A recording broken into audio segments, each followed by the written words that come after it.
প্রিয় দর্শক, আসসালামু আলাইকুম। সাফল্য যখন কাউকে খুব বেশি আত্ম অহংকারী করে তোলে, তখনই কিন্তু সে মানুষটি উল্টাপাল্টা কার্যক্রম শুরু করেন। তো অনলাইন অ্যাক্টিভিস্ট পিনাকি ভট্টাচার্যের সাম্প্রতিক কার্যকলাপগুলোকে কিন্তু তেমনই মনে হচ্ছে। এবং তিনি যা ইচ্ছা তাই করছেন, এবং তিনি মনে করছেন যে তার যারা মুরিদ রয়েছেন তারা সবকিছুকেই বিশ্বাস করবেন। তো এই যে ওয়েন সামন টেকস এভরিথিং ফর গ্রান্টেড, তখনই কিন্তু আসলে এ ধরনের বিপত্তি ঘটে। তো এই যে কুয়ের গুজবটা, এটা কিন্তু তারা বেশ অর্গানাইজড ওয়েতে বেশ কয়েক মাস ধরেই তারা করে আসছেন, অর্থাৎ তাদের যে একটা টিম রয়েছে তারা এই কুয়ের গুজব কিন্তু বেশ আগে থেকেই প্রচার করে আসছে নানা সময়।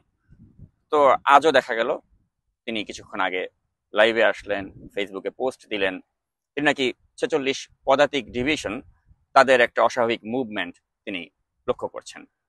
তো মূল বিষয়টা হচ্ছে আসলে কোনো কুয়ের কোনো আলামতই নেই, 46 পদাতিক ডিভিশনের কেউ কোনো ধরনের মুভমেন্ট করছেন না, কিন্তু তিনি তারপরে এরকম একটা গুজব তিনি বাজারে ছেড়ে দিলেন, অর্থাৎ মানুষকে আতঙ্কে রাখা। এবং এই আতঙ্কে রেখে হয়তো এক ধরনের পৈশাচিক আনন্দ তিনি লাভ করতে পারেন। এবং তিনি হাসিনার আমলে যেভাবে মানুষকে বলতেন যে আপনারা রাজপথে নেমে আসুন, ফ্যাসিস্ট হাসিনার বিরুদ্ধে রক্ত ঢেলে দিন, তো সেটা যেভাবে মানুষ গ্রহণ করতো, স্বাভাবিক, কারণ ফ্যাসিস্ট হাসিনার বিরুদ্ধে লড়াই করেছে, হাসিনার বিরুদ্ধে রক্ত দিতে মানুষ দ্বিধা করেনি। কিন্তু এখনো কাউকে না কাউকে তো তার প্রতিপক্ষ বানাতে হবে। তো এখন তিনি বাংলাদেশ সেনাবাহিনীকে বা সেনাপ্রধানকে আমাদের প্রতিপক্ষ বানিয়েছেন, এবং তাদের বিরুদ্ধেও মানুষকে বুকের তাজা রক্ত ঢেলে দেওয়ার জন্য তিনি মাদ্রাসার ছাত্রদেরকে, ছাত্র জনতাকে তিনি আবারও রাজপথে নামার আহ্বান জানাচ্ছেন। তো আমার প্রশ্ন হচ্ছে পিনাকি ভট্টাচার্যের কাছে, যে আপনি এত দেশপ্রেমিক, 5ই আগস্ট স্বৈরাচারী হাসিনা পালিয়ে গেছে, আপনি তাহলে দেশে আসলেন না কেন? আপনি দেশে আসেন, দেশের যদি এত অবস্থা খারাপ আপনার মনে হয়, বা সেনাপ্রধান এত ষড়যন্ত্র করছে আপনার মনে হয়, আপনি নেমে এই ছাত্র জনতার সাথে একসাথে এক সুরে আপনি আসেন না এই সেনাপ্রধানের বিরুদ্ধে যুদ্ধ ঘোষণা করতে? তা তো করছেন না। আপনি আপনি নিরাপদ দূরত্বে প্যারিসে অবস্থান করে আপনি একের পর এক উস্কানি মারছেন, উস্কানি ভট্টাচার্য হিসেবে আপনি ছাত্র জনতাকে আবারও বুকের রক্ত ঢেলে দিতে আহ্বান জানাচ্ছেন আমাদের দেশপ্রেমিক সেনাবাহিনীর বিরুদ্ধে। আপনার মতলবটা কি? আমরা কি বুঝি না? আপনার মতো ল্যাংটা সোলেমানের মতলবটা কি? এটা বোঝার জন্য আসলে মাথার মধ্যে সামান্য ঘিলু থাকলেই হয়। আপনি যদি মনে করেন যে বাংলাদেশের সমস্ত মানুষ দেলোয়ার হোসেন সাঈদীকে চাঁদে দেখেছে, আপনি ভুল করছেন। হ্যাঁ, আপনার অনেক মুরিদ রয়েছে, আপনার অনেক ভক্ত রয়েছে, তারা আপনি যা বলেন তাই বিশ্বাস করে।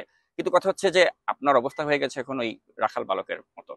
একটা রাখাল বালক যেরকম বলেছিল বাঘ আসছে বাঘ আসছে, তা আপনি এরকম কু আসছে বলে কিন্তু ঠিক একই অবস্থায় নিজেকে নামিয়ে এনেছেন। তাই মনে করি এটা অত্যন্ত হতাশাজনক যে আপনি আমাদের জনগণকে অত্যন্ত মূর্খ মনে করছেন, জনগণের মাথায় ঘিলু নাই মনে করছেন, যখন যা খুশি তাই বলছেন এবং মনে করছেন পাবলিক তাই খাবে। আপনার মতো ব্যক্তি বিদেশের মাটিতে বসে থেকে একটা কাজই করতে পারবেন, সেটা হচ্ছে দেশকে অস্থিতিশীল করতে পারবেন। এবং আপনার ভিউ ব্যবসা বা আপনার যে একটা আলাদা এজেন্ডা রয়েছে সেটা বাস্তবায়ন করার জন্য আপনি এই দেশের মানুষকে জাহান্নামের দিকে ঠেলে দিতেও আপনি কার্পণ্য করবেন না। যদি প্রকৃত দেশপ্রেমিক হতেন, দেশের মানুষের প্রকৃত ভালোই চাইতেন, তাহলে 5ই আগস্টের পরে তো দেশের মাটিতে আপনাকে দেখা যেত। আপনি এতই দেশ নিয়ে ভাবেন, আপনি রাতের বেলা কুয়ের ডাক দিচ্ছেন, আপনি বলছেন যে কু হচ্ছে, কুয়ের আশঙ্কা করছেন, মানুষকে রাজপথে নেমে আসার আহ্বান করছেন। আপনি কই? আপনি কেন 5ই আগস্টের পরে আপনাকে দেশের মাটিতে দেখা গেল না? আমি নাজমুল সাকিব তো ভূমিদস্যু বসুন্ধরার বিরুদ্ধে আমি তো লড়াই করেছি ফ্যাসিস্ট হাসিনার আমল থেকে। এবং কই, আমাকে তো ভূমিদস্যু বসুন্ধরা বলেছিল যে তোকে দেশের মাটিতে পেলে তোকে ধ্বংস করে দিব, শেষ করে দিব। কই, সেই ঝুঁকি নিয়েও তো আমি বাংলাদেশে গিয়েছি। আপনি কেন যান নাই? আপনি কেন হাসিনার পতনের পরেও বাংলাদেশে যাওয়ার সাহস করেন না? আর প্যারিসে বসে বসে উস্কানি মারেন, মানুষকে বলেন যে কু হচ্ছে, রাজপথে নেমে আসুন। কি পাচ্ছেন? মানে এই ভণ্ডামি করে মানে মানুষকে বোকা ভেবে কি মজা পাচ্ছেন আপনি? আপনি যে দেশকে অস্থিতিশীল করতে চাচ্ছেন এবং আপনার এই সাগরেদ যারা রয়েছেন তাদেরকে সাথে নিয়ে, এটা মানুষ কিন্তু বুঝে গিয়েছে। যেটা একটু আগে বললাম, আবারও বলতে চাই, আপনি যদি মনে করেন যে বাংলাদেশের সব মানুষ বিশ্বাস করে যে দেলোয়ার হোসেন সাঈদীকে চাঁদে দেখা গিয়েছে, মানুষকে এতটা স্টুপিড ভাববেন না। হ্যাঁ, আপনার কিছু মুরিদ রয়েছে যারা আপনি গু খেতে বললে গু খাবে, কিন্তু তার মানে এই না যে বাংলাদেশের সব মানুষ আপনার মুরিদ। আপনার যে ভিউজ হয়, অনেকে আছে আপনাকে এন্টারটেনমেন্ট পাওয়ার জন্য আপনার থেকে তারা আপনার কন্টেন্ট দেখে, বিনোদন পাওয়ার জন্য, যে আপনি কি কি উস্কানি মারবেন, নতুন করে কি কি আবল তাবল বকবেন, ওটা দেখার জন্য অনেকে আপনার কন্টেন্ট দেখে। তো এই যে আপনি রাতের বেলা এরকম প্রায় সময় নিয়মিত বিরতিতে এরকম একটার পর একটা গুজব প্রসব করছেন, বাংলাদেশ সেনাবাহিনীকে জনগণের প্রতিপক্ষ হিসেবে দাঁড় করিয়ে দিচ্ছেন, এগুলি থামান। বয়স তো কম হয় নাই, অনেক বয়স হয়েছে।